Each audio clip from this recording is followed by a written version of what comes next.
जो कार्तिक का महीना है ये उत्सवों का महीना है। इसमें आप उत्सव बना सकें इसलिए सूर्य देवता भी अपना ताप कम कर देते हैं। संक्रांति का शुक्रवार को होना 17 तारीख को, और उसके बाद ही 18 से धनतेरस है और 19 और 20 को हम दीपावली बनाएंगे। अमावस्या तिथि रात में मिलने के कारण दीपावली 20 को बनाई जा रही है। कर्क राशि वाले वो आनंद में हैं। कर्क राशि वालों को धन के लिए बहुत अच्छा समय चल रहा है। कन्या राशि के लोगों को भी धन लाभ की स्थिति बनी हुई है। धनु राशि उनके लिए भी धन के लिए अच्छा समय है। मकर वालों के लिए भी सुख का समय है। और मीन राशि यद्यपि 7.5 के अंतिम चरण में है लेकिन उस पर भी शुभ प्रभाव बना हुआ है। सनातन का सबसे बड़ा पर्व, 5 दिवसीय पर्व 18 अक्टूबर से शुरू हो रहा है, जिसका पहला दिन धनतेरस होता है। और इसी दिन से सनातन जगत का यह दिव्य पर्व शुरू होता है, जिसमें लक्ष्मी गणेश की पूजा होती है, बाजारों में रौनक होती है, लोग आस्था उमंग उल्लास के साथ बाजारों में पहुंच करके मान्यताओं के अनुसार खरीदारियां भी करते हैं, क्योंकि हमारी सदियों पुरानी परंपरा मान्यता चली आ रही है। इसके पीछे एक कहानी यह भी है कि इसी दिन प्रभु राम अपने 14 वर्ष के वनवास के बाद अयोध्या लौटे थे, इसलिए अयोध्या पूरी जगमग हो गई थी। दीपों से दीप जला करके अयोध्या वासियों ने राम का स्वागत किया था। और उसी कड़ी में पिछले 7 सालों से लगातार उत्तर प्रदेश सरकार अयोध्या में भव्य दीपोत्सव का भी आयोजन करती आ रही है। यह दीप पर्व आ रहा है जो पूरे भारतवर्ष के लिए गर्व का पर्व होता है, आस्था का पर्व होता है। इस अवसर पर हम जुड़ेंगे आज अयोध्या के प्रसिद्ध ज्योतिषाचार्य पंडित प्रवीण शर्मा जी के साथ और जानेंगे कि यह 5 दिवसीय पर्व का शुभ लग्न क्या है, शुभ मुहूर्त क्या है, कब से यह पर्व शुरू होगा, धनतेरस, दीपावली और बड़ी दीपावली पर किन किन खास बातों का ध्यान रखें, क्या खरीदें क्या ना खरीदें, कैसे मनाएं, क्या किन किन चीज़ों को मनाएं, क्या बनाएं क्या ना बनाएं।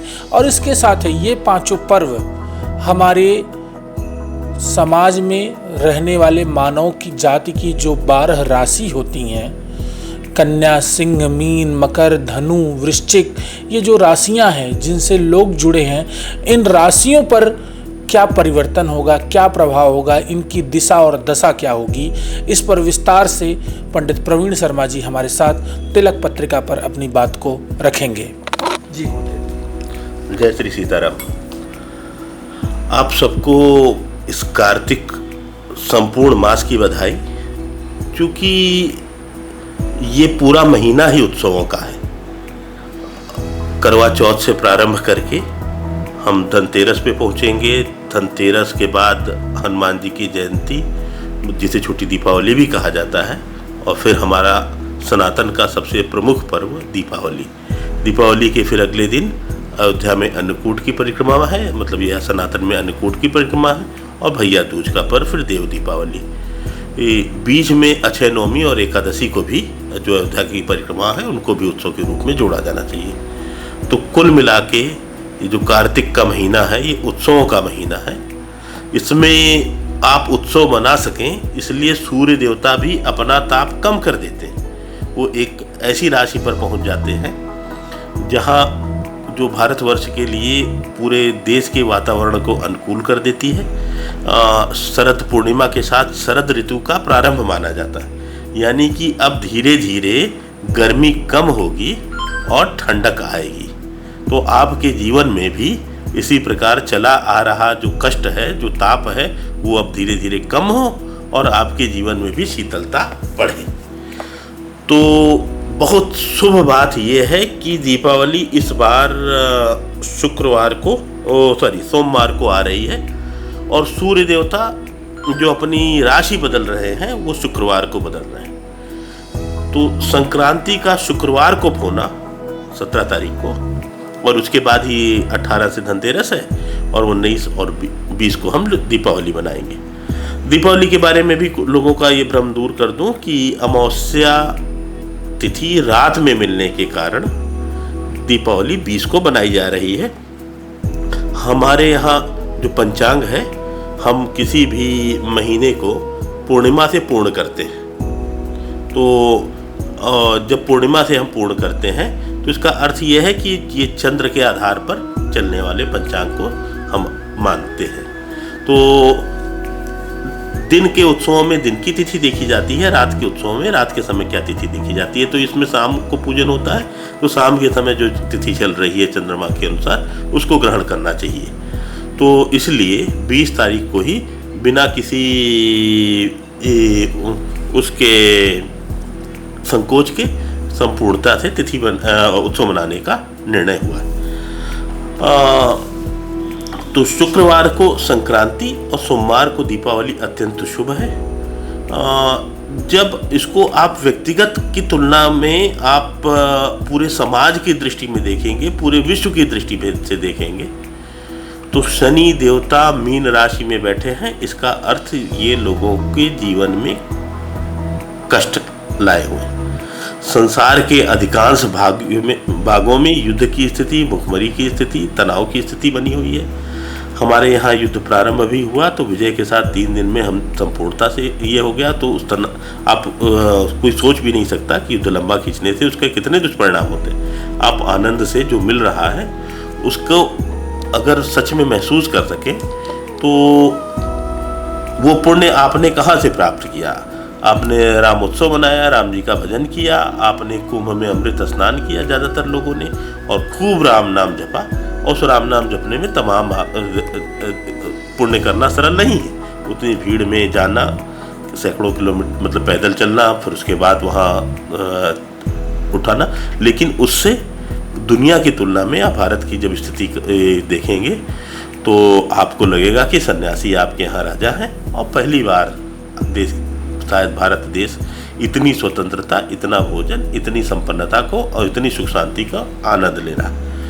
पर मैंने आपको पहले ही बताया कि शनि देवता मीन राशि में है, तो उस बात के लिए अलग अलग व्यक्तिगत उन्नति के लिए, जैसे सामाजिक उन्नति हमारी अच्छी चल रही है, व्यक्तिगत उन्नति के लिए हमको प्रयास करना ही होगा। तो सबसे पहले स्वास्थ्य की देवता धन्वंतरी जी का जो पूजन किया जाना है स्वास्थ्य के और अपने निजी कल्याण के लिए, तो वो शनिवार को होगा। चूँकि शनिवार को दोपहर में 1:30 बजे से लगभग 1:20 है, मान लीजिए 1:30 बजे से तेरस तिथि लग जा रही है। तो धनतेरस का प्रारंभ हो जा रहा है। उसी दिन शाम के समय लक्ष्मी जी का पूजन और भगवान विष्णु के पूजन के लिए स्थिर लग्न को भी लिया जाता है। तो स्थिर लग्न का जो मान है धनतेरस का, वो शाम को लगभग 6:55 से और 8:50 तक है। तो 6:55 को आप 7 का समय मान लीजिए, और 7 बजे से लेके और 8:30 बजे के बीच में अपने पूजन को एकदम निश्चिंतता के साथ, आप देश के किसी भी भाग में हो तो उसको आप संपन्न कर लें। अगले दिन 19 तारीख को दिन इतवार है और हनुमान जी की जयंती। हनुमान जी के मंदिर पर पहुंचिए, अपनी श्रद्धा अनुसार जो कुछ आप उन्हें अर्पित कर सकते हैं वो अर्पित कीजिए, नहीं तो अपने अवगुण उनको देके कि कोई संकल्प के साथ कि जीवन में वो आपके सकारात्मकता लाए, उस शुभ संकल्पों के साथ आप दीपावली में प्रवेश करें। अपनी गड़बड़ियों को, अपने अवगुणों को पीछे रखें। और दीपावली के दिन की स्थिति यह है कि दोपहर के समय सिंह लग्न में, कारखाने इत्यादि में जो या व्यावसायिक प्रतिष्ठानों में पूजन के लिए सिंह लग्न का समय 2:15 से और 3:40 तक, ये बहुत अच्छा समय है। 2:15 से 3:40 तक ये लगभग पूरे भारतवर्ष में प्रयोग किया जा सकता है। शाम के समय जो घरों पे पूजन होता है महालक्ष्मी माँ का, वो 7 बजे से लेके और 8:40 तक दीपक और घरों में किए जाने वाले पूजन को वो स्थिर वृष लग्न में करना चाहिए।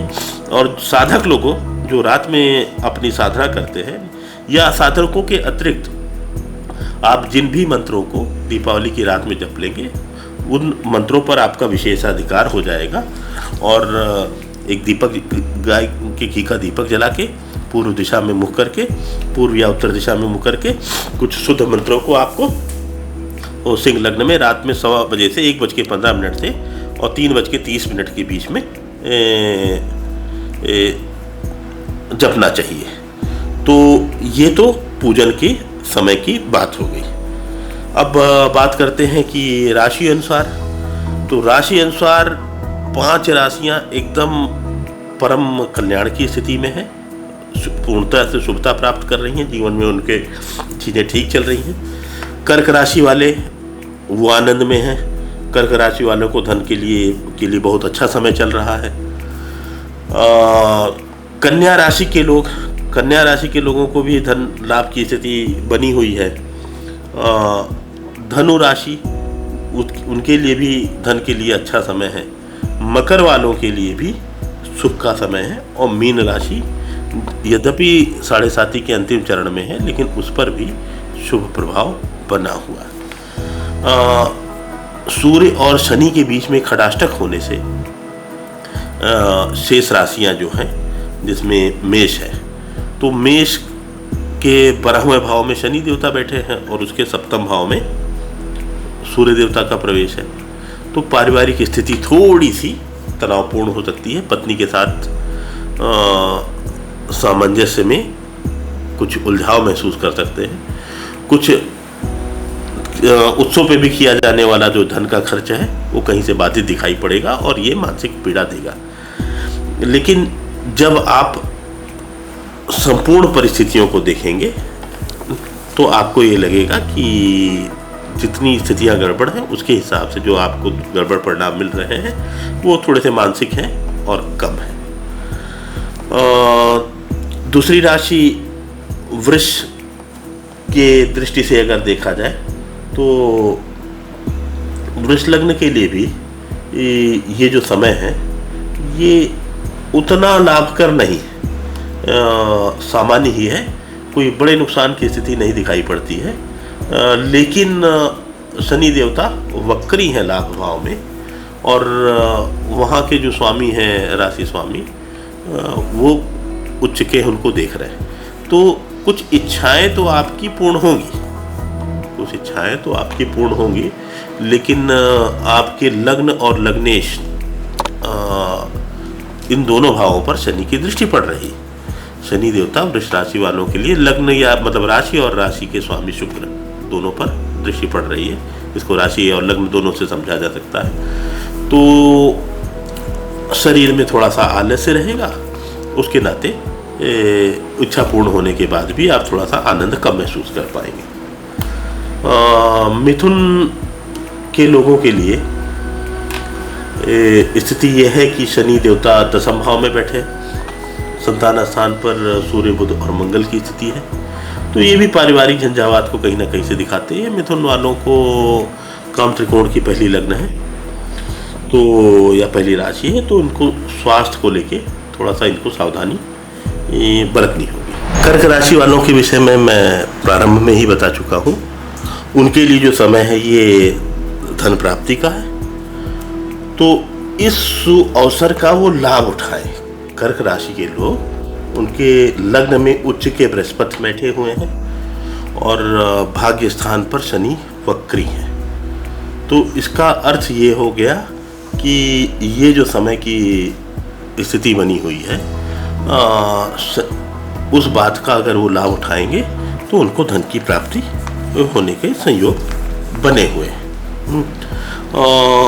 सिंह लग्न वालों के लिए उनको थोड़ा सा शत्रुता से बचना चाहिए, क्योंकि उनकी लग्न पर केतु बैठे हैं तो उनकी बुद्धि थोड़ी सी, या उनकी राशि पर केतु स्थित है तो उनकी बुद्धि थोड़ी सी उतनी मात्रा में काम नहीं कर रही।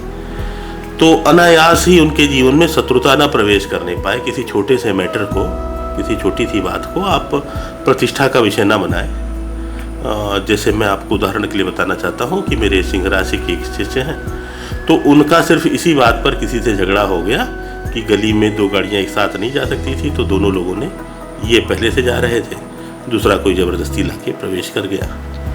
तो फिर अहंकार का झगड़ा कि मैं पीछे हटूँ कि वो पीछे हटे, तो उसमें मारपीट तक की नौबत आ गई। फिर स्थानीय लोगों ने ये बोला कि नहीं भाई देखिए, ऐसा है, ये आपकी गलती थी, ये ज़्यादा आ चुके थे, आपको धैर्य रखना चाहिए।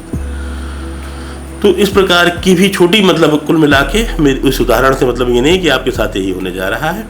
अपने अहंकार को नियंत्रित रखिए। जितने अवगुण हैं उनमें अहंकार एक ऐसा है, बाकी सबका थोड़ा बहुत प्रयोग भी आ जाता है ना, काम क्रोध लोभ मोह में। बाकी तो थोड़े थोड़े काम के भी हो सकते हैं कि माइनस माइनस प्लस हो जाए, लेकिन अहंकार एक ऐसी चीज़ है जो सिर्फ निश्चय का नुकसान करता है। तो सिंह लग्न वालों को, चूंकि केतु हैं, केतु पता चलता है बुद्धि से व्यक्ति को दूर बताते हैं, वो आपकी राशि के ऊपर या लग्न के ऊपर चल रहे हैं, तो वहाँ पर बुद्धि का परिचय देना आपके लिए अत्यंत आवश्यक है। कन्या वालों के लिए ग्रह स्थितियाँ धनदायक हैं। उनके धन भाव में ही सूर्य भी बैठे हैं, बुध भी बैठे हैं, मतलब लग्न के स्वामी ही धन भाव में बैठे हुए हैं। तो ये एक धन की स्थिति उनके लिए बनी हुई है। तुला के लिए थोड़ा सा स्थितियाँ उतनी बढ़िया नहीं है, क्योंकि नीच के सूर्य का सर पर होना मंगल के साथ थोड़ा सा उनको बंधन जैसा महसूस हो सकता है। वृश्चिक राशि वालों के लिए भी कई सारे ग्रहों का 12वें भाव में चले जाना, विशेषतः लग्नेश का 12वें भाव में चले जाना, ये एक बहुत अच्छी स्थिति नहीं बनती है कि जिस पर वो उस थोड़ा सा उत्सव उनके जीवन में कम रहेगा। लेकिन अगर राम रामाय नमः इस मंत्र का वो बढ़िया से जप करते हैं और इस पूरे पक्ष भर जप, माह भर जप करते हैं, तो आपको विशेष लाभ की प्राप्ति होगी। अच्छा, धर्मशास्त्र के अनुसार एक बात और बीच में ध्यान आ गई कि कार्तिक महीने में दाल और मट्ठे से परहेज किया जाता है। तो इसका अर्थ ये हो गया कि इस 8 अक्टूबर से कार्तिक महीने का प्रारंभ हुआ है और कार्तिक की जो स्थिति है वो 5 नवंबर तक रहेगी। तो 8 अक्टूबर से 5 नवंबर तक यथासंभव आप दाल और मट्ठे के प्रयोग से बचें, ऐसा आयुर्वेद का, शास्त्रों का वचन है। वृश्चिक के बाद धनु राशि के लोग एकदम उनको कुछ ना कुछ लाभ मिलने जा रहा है, पहले ही इस बात की चर्चा हो चुकी है। मकर राशि वाले भी सुखी होने जा रहे हैं। कुंभ राशि में थोड़े से रोग की संभावनाएं बन रही हैं, तो स्वास्थ्य का ध्यान रखें। और मीन राशि के लिए भी धन का समय अच्छा है। अगर कुल मिलाकर देखा जाए तो दीपावली हमको लाभ देने के लिए आती है और हमें लाभ दे ही रही है। इसमें आप लोगों से एक और निवेदन है कि बाजारों में जाके उत्सव का आनंद लें, है ना, भागीदार बने बाजार में। जैसे कुछ खरीदारी करने जा रहे हैं तो मैं लोगों से देख रहा हूँ कि वो घर पर बैठ के ही चाहते हैं कि सारी चीज़ें उनको ऑनलाइन मिल जाए, तो उससे जो उत्सव का आनंद आपको नहीं मिल पाएगा। पता चलता है आपके यहाँ सामान तो पहुँच जाएगा लेकिन उत्सव का आनंद आपको नहीं मिल पाएगा। तो मैं एक निवेदन करना चाहूँगा कि बाज़ारों में उतरे, बच्चों को साथ लेके जाएँ। साथ लेके जाएंगे तो बच्चा आपका थोड़ी देर के लिए तो मोबाइल से विदा होगा, टीवी से विदा होगा, आप भी थोड़ी देर के लिए उससे बाहर निकलेंगे। तो बाहर निकलिए, सामाजिक होइए और ये मेल जोल समरसता का उत्सव है, इसका आनंद लीजिए। सोमवार की दीपावली धन और ऐश्वर्य की में वृद्धि देती है, तो धन और ऐश्वर्य की वृद्धि आपके घर में हो और आपके माध्यम से दूसरों के घरों में। तो इसी निवेदन के साथ जय श्री सीताराम। पंचदिवसीय पर्व दीपावली पर अपनी खास बातों को, सभी राशियों पर पड़ने वाले प्रभाव, दुष्प्रभाव, उनके लाभ हानि, तमाम बातों को लेकर के मेरे साथ जुड़े हुए थे ज्योतिषाचार्य पंडित प्रवीण शर्मा जी, जिन्होंने विस्तृत जानकारी हमारे साथ रखी। तिलक पत्रिका के लिए मैं अयोध्या से देवेश पांडे।